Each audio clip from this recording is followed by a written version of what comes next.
William Trent is well known as the founder of Trenton. As you can see here in this probate inventory, it's listed the names of the slaves he owned as property. But little is known about their lives. Trent House staff gave us some insight. Originally, in the probate will, there were 11 slaves that were listed in the will. We know 9 were from Africa and 2 were from the Caribbean. They all served an important role, either within the house or off-site, whether it was one of William Trent's mills or on the property itself. In 2006, a study was done. It was called the Slave Furnishing Plan by Martha Katz Hyman.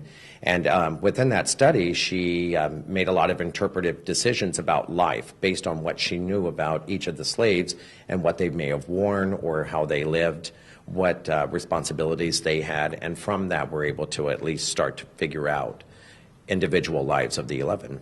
Slaves lived here with William Trent in his house between 1719 and 1724. Joan was by far the most valued slave because she was the cook and took care of all food supply flows in the kitchen.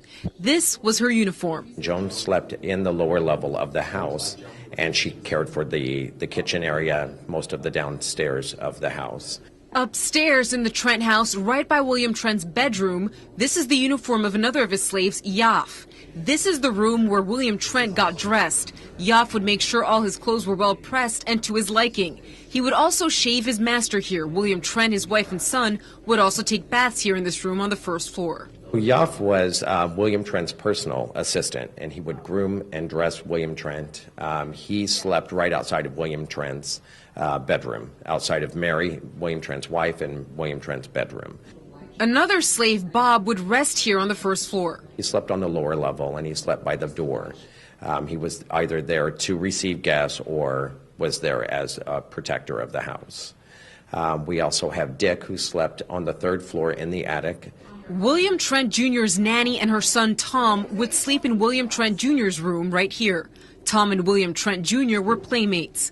These slaves were all an integral part of William Trent's household. I mean, their role in that house was rather significant, and we thought that that's why we wanted to celebrate their lives, because of their role in helping and supporting William Trent, who later was the Supreme Court Justice, the founder of Trenton. I mean, they have a huge role in this, in our history here in Trenton.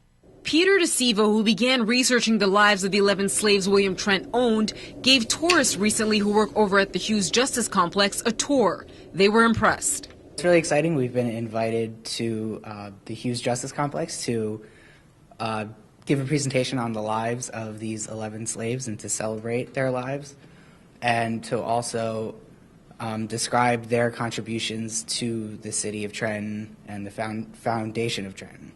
Trent House staff will be making their formal presentation to state employees on Wednesday. Reporting in Trenton, Sabine Morency, WZBN News.